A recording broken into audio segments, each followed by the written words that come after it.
Commander Vex 9 clicked his mandibles in what passed for amusement among the Krillian High Command. The assembled officers around the holographic display table shared his sentiment, their chittering laughter filling the war room like insects celebrating a fresh corpse. Before them, suspended in blue light, rotated the image of a creature so pathetically small that it barely registered on their threat assessment algorithms. This, Vex 9 gestured with one of his four arms toward the hologram, is what the humans call their Special Forces operative. Look at it. No exoskeleton, no natural weapons, no venom sacs. How exactly did such a fragile species conquer half the galaxy? Lieutenant Zara 5, her carapace still gleaming with the polish of recent academy graduation, shifted nervously in her combat harness. Sir, the intelligence reports suggest that this particular human has eliminated 17 of our forward reconnaissance teams. The laughter stopped. Vex 9's compound eyes focused on his subordinate with the kind of attention usually reserved for particularly interesting prey. 17 teams, you say, and you believe this soft-skinned mammal accomplished this feat single-handedly? The survivors' testimonies are consistent, sir. They all describe the same individual, small by human standards, approximately 5 feet and 4 inches in height. Red hair, green eyes. The humans refer to her as Ember. More chittering erupted from the assembled officers. Captain Thake 7, whose scarred carapace bore the marks of a dozen campaigns, slammed his primary fist against the table. Survivors. You mean to tell me that our warriors, bred from birth for combat, trained in the finest military academies of the Krillian Empire, fled from a single human female? Zara 5's antennae twitched with what her species recognized as extreme discomfort. Sir, with respect, perhaps we should review the tactical recordings before. Before what? Vex 9 interrupted, his voice dropping to the dangerous whisper that preceded most executions. Before we admit that the pride of the Krillian military has been reduced to trembling larvae by a creature that weighs less than my secondary combat arm. The young lieutenant's mandibles clicked rapidly, a nervous habit she had never quite outgrown. She activated her wrist-mounted data pad and projected a series of tactical recordings into the center of the holographic display. The assembled officers leaned forward, their interest piqued despite their mockery. The first recording showed Squad Delta Prime, 8 heavily armored Krillian warriors advancing through the twisted metal corridors of an abandoned mining station. Their thermal imaging revealed a single heat signature approximately 300 meters ahead, moving with what their sensors identified as standard human locomotion patterns. Target acquired, came the voice of squad leader next to through the recording. Single human female, likely civilian, proceeding to capture for interrogation. What happened next defied everything the Krillian military had learned about human combat capabilities. The heat signature simply vanished. One moment it was there, the next it had disappeared as if it had never existed. The squad's sensors detected nothing, no movement, no thermal readings, no electromagnetic signatures. Then the screaming began. The first warrior to die never saw his attacker. One moment he was advancing with his squad, the next he was convulsing on the ground, his exoskeleton cracked and leaking the greenish fluid that served as Krillian blood. His death throes were broadcast in perfect clarity through his helmet's recording system, showing nothing but empty corridor as his life ebbed away. Optical camouflage suggested Major Crix 3, his voice lacking its earlier confidence. The humans have developed some form of personal cloaking technology. Keep watching, Zara 5 replied, her tone suggesting that the Major's explanation was about to prove woefully inadequate. The second warrior died 30 seconds later, his neck twisted at an angle that would have been impossible for any creature without enhanced strength. The recording showed his final moments' confusion, then terror, then nothing. Still no sign of the attacker. By the time the third warrior died, the remaining squad members had formed a defensive circle, their plasma rifles tracking every shadow, every movement of air. Their helmet recordings showed the same empty corridor from 5 different angles. Whatever was killing them remained invisible to their most advanced detection equipment. "This is impossible," breathed Captain Thek 7. "No human possesses the strength to break a Krillian neck. Our bone density is 3 times greater than theirs, our muscular structure far superior." "Tell that to Warrior Jex 8, Zara 5 replied, forwarding the recording to the moment when the 4th squad member died. This time the cameras caught a glimpse of the attacker. Just a flash, barely a frame, but enough to see what appeared to be a small human female moving with impossible speed and grace. The remaining 4 warriors opened fire immediately, their plasma bolts illuminating the corridor in brilliant flashes of superheated energy. The walls melted, the floor buckled, and the air itself seemed to catch fire. When the barrage ended, they had created enough devastation to level a city block. The human female stepped out of the smoke, completely unharmed. How? Vex 9's question came out as barely a whisper. How did she survive a concentrated plasma assault? That's not the interesting part, Zara 5 said, her mandibles clicking with what might have been admiration. Watch what happens next. The recording continued. The human female stood in the center of the devastated corridor, her red hair catching the light from the still glowing metal around her. She looked directly at the nearest camera, her green eyes reflecting the ambient light like those of a nocturnal predator. Then she smiled. It was not a pleasant expression, it was the kind of smile that predators gave their prey just before the final strike. The surviving Krillian warriors, elite soldiers who had never known fear, began to back away. "Run," she said, her voice carrying clearly through the audio pickups. Her tone was conversational, almost friendly. "Run fast, run far, and when you get back to your commanders, tell them that Ember sends her regards." The squad leader, next to, managed to find his voice.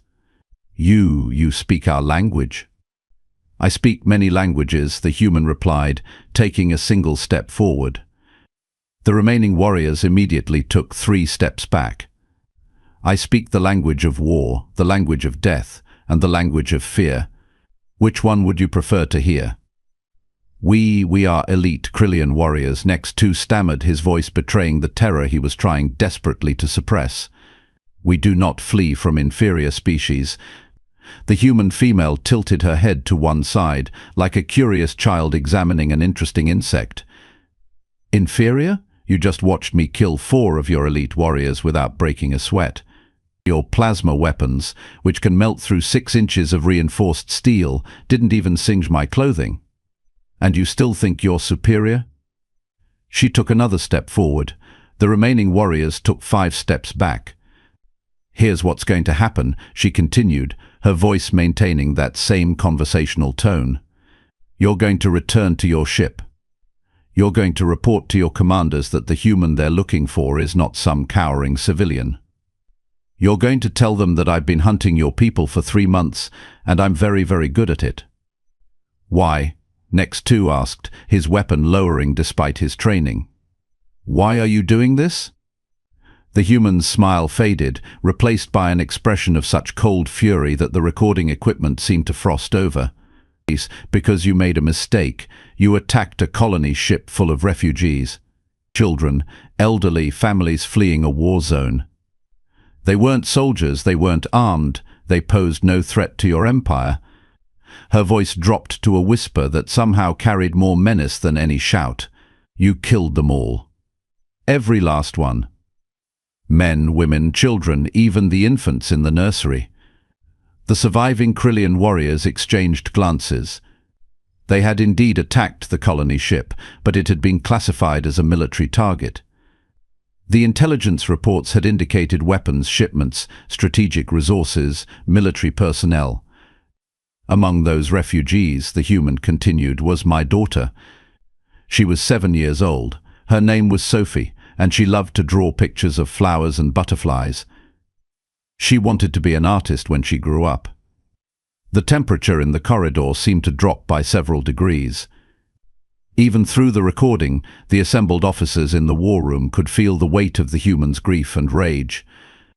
"Your daughter," next to said, understanding beginning to dawn in his compound eyes. "You seek vengeance." "Vengeance?" The human laughed, a sound like breaking glass. "Oh no, vengeance is what you do when someone hurts you. This is justice. This is a reckoning. This is me teaching your species that there are consequences for murdering children." She gestured to the bodies of the fallen warriors around her. "These 4 were just the beginning. I have a list, you see. Every warrior, every officer, every commander who participated in that attack. I know their names, their ranks, their service records. I know where they are, what they're afraid of, and how they're going to die." The surviving warriors were now pressed against the far wall of the corridor, their weapons forgotten, their training abandoned in the face of something that transcended their understanding of warfare. "So here's my message for your commanders," the human said, walking slowly toward them. "Tell them that Ember is coming. Tell them that I don't sleep, I don't tire, and I never, ever give up. Tell them that I have turned their greatest strength against them." "What strength?" Next 2 whispered. The human's smile returned, wider and more terrible than before. "Your inability to recognize a superior predator when you see one." The recording ended there, cutting to static as the surviving warriors' equipment was presumably destroyed or abandoned in their flight. The war room fell silent, the only sound the gentle hum of the holographic projectors and the nervous clicking of mandibles. Vex 9 was the first to speak. "How many more recordings are there?" 16, Zara 5 replied. "Each one shows the same pattern. Initial contact, rapid elimination of most squad members, then the survivors are sent back with a message. And our response? Each time, Command has sent larger forces. The results have been consistent." Captain Thick 7 leaned forward, his scarred carapace reflecting the blue light of the hologram. "What's our current casualty count?" 137 confirmed dead, Zara 5 replied. 43 missing, presumed dead. 17 survivors suffering from severe psychological trauma. The numbers hung in the air like a death sentence. In the 300 years of Krillian expansion, no single enemy combatant had inflicted such losses on their military forces. Entire rebellions had been crushed with fewer casualties. Sir, Lieutenant Zara 5 continued, her voice barely above a whisper. "There's something else. Something the intelligence division doesn't want to acknowledge."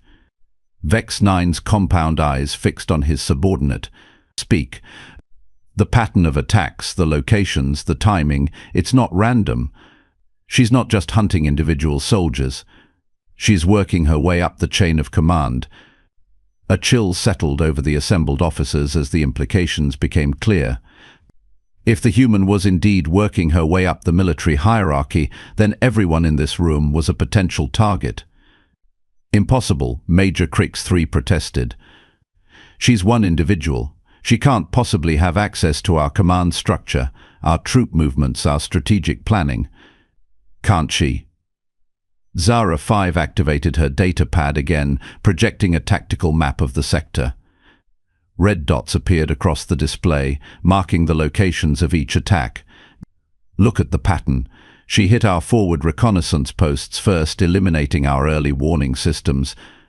Then she targeted our supply convoys, cutting off our logistics.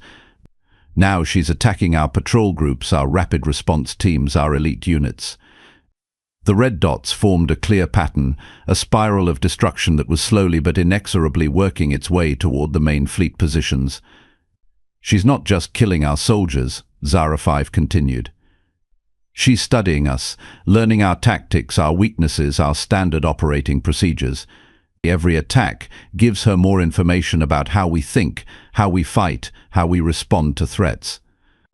Vex 9 stared at the tactical display, his mind racing through the implications.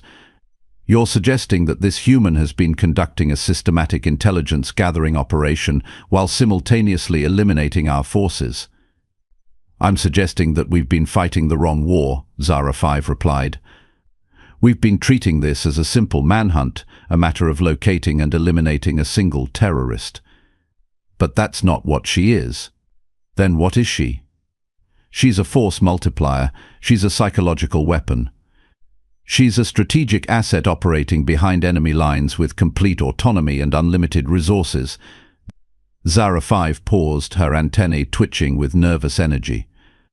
Sir, with respect, I believe we're dealing with something far more dangerous than a grieving mother seeking revenge. Meaning that Ember isn't just one human acting alone. She's the tip of the spear. She's the scout, the advance guard, the intelligence operative paving the way for a larger human response. The war room erupted in chittering protests and denials, but Vex 9 raised a primary arm for silence.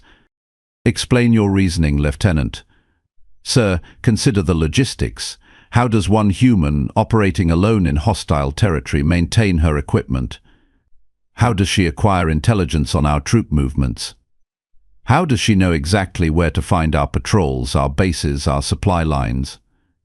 The questions hung in the air like accusatory spirits. Each one highlighted a gap in their understanding, a piece of the puzzle that didn't fit the narrative they had constructed. Furthermore, Zara 5 continued, her equipment. The recordings show her using weapons and gear that don't match standard human military specifications. Her personal armor, her cloaking technology, her apparent immunity to plasma weapons, none of this appears in our intelligence files on human military capabilities. Major Crix 3 shifted uncomfortably in his combat harness. You're suggesting she has access to advanced technology? I'm suggesting she has access to technology we don't understand. Technology that may not be entirely human in origin. A new kind of silence fell over the war room, heavy with implications none of them wanted to acknowledge. The possibility that the humans had allied themselves with other species, or worse, had developed capabilities beyond Krillian understanding, was a prospect too terrible to contemplate. Sir, Zara 5 said, her voice barely audible above the hum of the holographic projectors, there's one more thing. The last transmission from Patrol Group 7. She activated the recording system again, but this time the audio was fragmented, broken by static and what sounded like screams. Through the interference, a single voice could be heard, speaking in the guttural tones of a dying Krillian warrior. Command, this is Patrol Leader Hex 9. We found her. We found the human called Ember. But she's not alone. There are others. Many others. They move like shadows, they fight like demons, and they show no mercy. The transmission dissolved into static for several seconds before Hex 9's voice returned, weaker now, fading. We command the humans.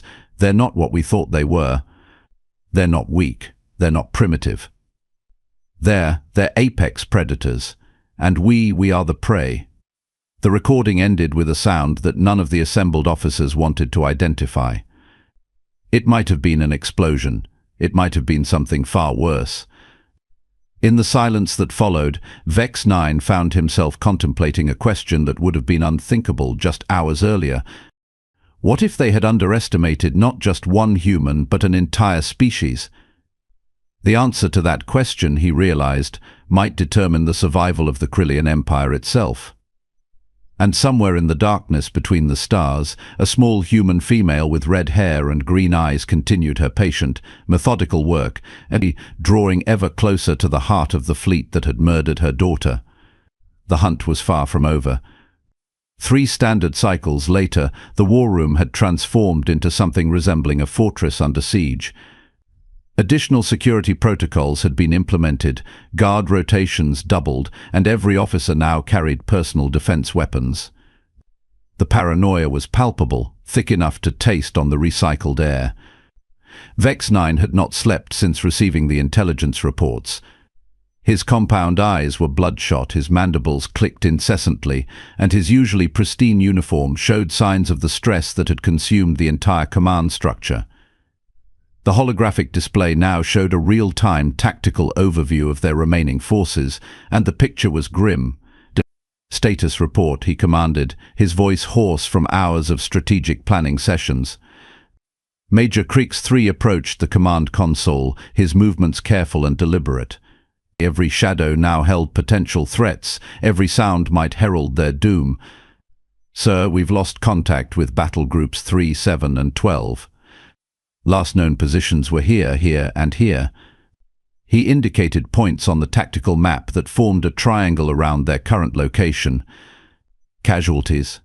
Unknown, sir, but based on previous patterns. Creeks 3 hesitated, unwilling to voice the obvious conclusion. Say it. Based on previous patterns, we can assume total loss of personnel. Approximately 460 warriors, gone without a trace. Captain Thake 7 slammed his secondary fist against the nearest bulkhead, leaving a dent in the reinforced metal. This is madness. How can one human female eliminate entire battle groups? Where are our tactical advantages? Our superior firepower? Our advanced technology? Apparently came a new voice from the entrance to the war room. They count for nothing against superior intelligence. Every officer in the room spun toward the speaker, weapons drawn in a coordinated response that would have made their instructors proud. What they saw made their training seem woefully inadequate. Fleet Admiral QX Prime stood in the doorway, but he was not alone. Beside him, calm as a predator among prey, stood a human female. She was exactly as described in the intelligence reports, small by human standards, red hair pulled back in a practical ponytail, and green eyes that seemed to catalogue every detail of the room and its occupants. She wore form-fitting black armor that seemed to absorb light rather than reflect it, and carried no visible weapons. She didn't need to. The fact that she had somehow infiltrated the most secure vessel in the Krillian fleet spoke volumes about her capabilities. "Allow me to introduce Admiral QX Prime," said, his voice carrying the hollow tone of someone who had been thoroughly defeated, the human operative known as Ember. She arrived here approximately 1 hour ago with a most interesting proposition. Vex 9's primary weapon remained trained on the human, though he suspected it would prove as ineffective as every other weapon deployed against her. "How did you get aboard this vessel?" Ember smiled, that same predatory expression that had haunted the nightmares of Krillian warriors across the sector. "I walked through the front door. Your security is impressive against conventional threats, but you've never encountered someone like me before." "Impossible. Our sensors would have detected any unauthorized boarding." "Your sensors detected exactly what I wanted them to detect. It's a maintenance drone performing routine hull inspection. Your security protocols cleared it automatically. Amazing how easy it is to infiltrate a system when you understand its weaknesses." Lieutenant Zara 5 found her voice, though it trembled with barely controlled terror. You've been studying us. All this time, the attacks, the reconnaissance, you were learning our systems." "Very good, Lieutenant. You're the smart one, aren't you?" "Yes, I've been studying you, your tactics, your technology, your psychology. 3 months of intensive research, and I must say the results have been enlightening." She moved deeper into the room, her steps silent despite the metal flooring. Every officer tracked her movement, but none dared to fire. Something about her presence suggested that any aggressive action would result in immediate and terminal consequences. For example, she continued, "I learned that Krillian warriors are trained from birth to recognize and respond to conventional threats. Large predators, enemy soldiers, mechanical weapons. But you have no protocols for dealing with something that operates outside your conceptual framework." "And what framework is that?" Vex 9 asked, his weapon still aimed at her center mass. "The framework that assumes you're the apex predator in any given situation. That assumes your superior technology and physical capabilities guarantee victory. That assumes other species are inherently inferior." She stopped in the center of the room, surrounded by armed enemies, and began to laugh. It was not the sound of madness or hysteria. It was the sound of someone who had just heard an exceptionally funny joke. "You want to know the truth about humans, Commander? We're not the strongest species in the galaxy. We're not the fastest, the smartest, or the most technologically advanced. But we have one advantage that trumps all of those things, which is we're the most adaptable. We don't just learn from our mistakes, we learn from our enemies' strengths and make them our own. Every species humanity has encountered, Every technology we've observed, every tactic we've witnessed, we absorb it all and make it better. She gestured to her armor, her equipment, her very presence aboard their most secure vessel. This stealth technology, improved from Wraith designs we encountered 50 years ago. These weapons? Enhanced versions of Callan particle beam projectors. This tactical approach, adapted from Xerian hunting practices. The implications hit the assembled officers like a physical blow. Humanity wasn't just another species to be conquered. They were a synthesis of every advanced civilization they had encountered, constantly evolving, constantly improving. But that's not why I'm here, Ember continued. I'm not here to give you a lecture on human adaptability. I'm here to offer you a choice. Admiral QX Prime stepped forward, his expression grim. Tell them about the fleet. Ah yes, the fleet. Ember's smile widened. You see, while you've been focused on hunting one human operative, my people have been rather busy. Tell me, when was the last time you received a communication from Krillian High Command? The silence that followed was answer enough. Vex 9 checked his communication array, his mandibles clicking rapidly as he processed the implications. 12 hours. We haven't received any transmissions from Command in 12 hours. That's because Command doesn't exist anymore. Neither does your home fleet, your strategic reserves, or your colonial garrison forces. Approximately 72 hours ago, the Human Defense Coalition launched Operation Reckoning. She activated a small device on her wrist, projecting a holographic display that showed the tactical situation across the entire sector. The Krillian positions were marked in red, and most of them were crossed out with bright yellow markers indicating total destruction. 600 human vessels, supported by allied forces from 12 different species you've conquered over the years. Amazing how quickly former enemies become allies when they share a common goal. Major Crix 3 stared at the display in horror. Impossible. Our intelligence networks would have detected such a massive military build-up. Your intelligence networks have been compromised for the better part of a year. Every report, every surveillance data stream, every communication intercept, all carefully filtered to show you exactly what we wanted you to see. The tactical display updated, showing the positions of human forces.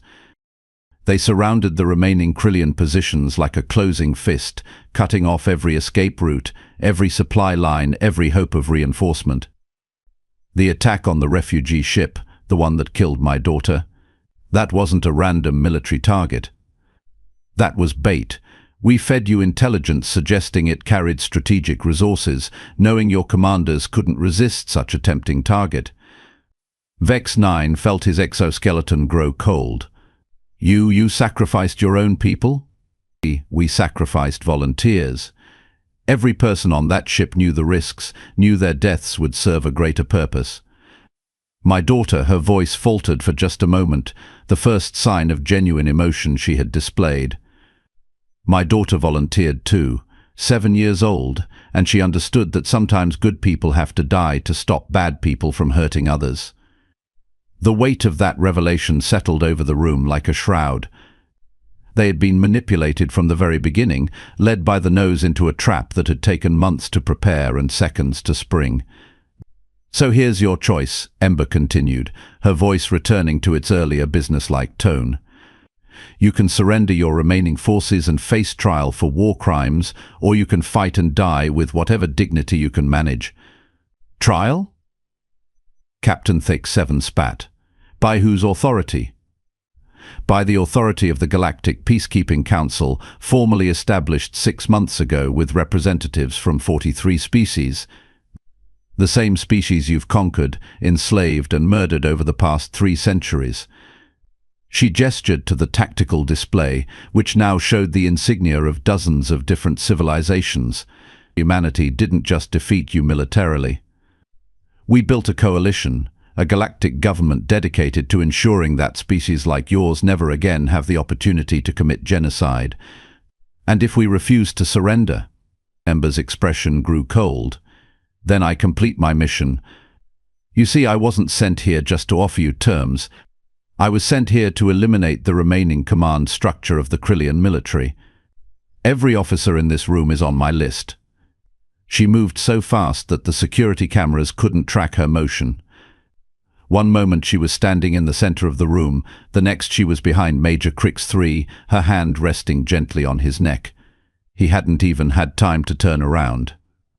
"I could kill every one of you before you could draw your next breath," she said conversationally. "Your weapons are impressive, but they're designed to fight conventional enemies. I am not conventional." She released Crix III and returned to the center of the room, her movement so fluid it seemed like she had never moved at all. "But I'd prefer not to. You see, despite everything you've done, I still believe in justice over vengeance. You will face trial for your crimes, you will be held accountable for your actions, but you don't have to die here." Admiral Hux Prime stepped forward. "I have already agreed to surrender my forces. The question is whether my subordinates will follow my lead or force this situation to its inevitable conclusion." All eyes turned to Vex 9. As the senior commander present, the decision rested with him. He could order his officers to fight, knowing they would all die but maintaining some semblance of military honor. Or he could surrender and face whatever justice the galactic community deemed appropriate. "What guarantee do we have that we'll receive fair treatment?" he asked. "None," Ember replied bluntly. "But I can tell you that the alternative is certain death, and not the quick, honorable death of warriors. I've spent 3 months learning exactly how to kill your species efficiently. I know which nerve clusters to target for maximum pain, which organs to damage for the slowest death, which psychological pressures to apply to break your spirits completely." She paused, letting that sink in. "Your choice is between possible justice and certain annihilation. Choose wisely." Vex 9 looked around the room at his officers, these warriors who had served with distinction and honor, who had followed orders and trusted in the righteousness of their cause. Now they faced the consequences of decisions made by commanders far above their rank, politicians and generals, who had seen other species as resources to be exploited rather than civilizations to be respected. "Stand down," he ordered, his voice heavy with defeat. "All weapons secure. All personnel prepare for surrender protocols." The weapons lowered slowly, reluctantly. These were soldiers who had never known defeat, who had conquered systems and crushed rebellions. The concept of surrender was foreign to their very nature. "A wise choice," Ember said. "Transport vessels will arrive within the hour to take you to the processing facility. You'll be held there while the tribunal reviews your individual cases and determines appropriate sentences." "And you?" Vex 9 asked. "What happens to the famous Ember now that her mission is complete?" "My mission isn't complete. It won't be complete until every war criminal has been brought to justice, until every victim has been accounted for, until every family like mine receives the closure they deserve." She moved toward the exit, pausing at the doorway. "But for now I have a promise to keep. I told my daughter that the people who hurt her would face consequences for their actions. Today that promise is fulfilled." As she disappeared into the corridor, Admiral Hux Prime activated the ship's communication system.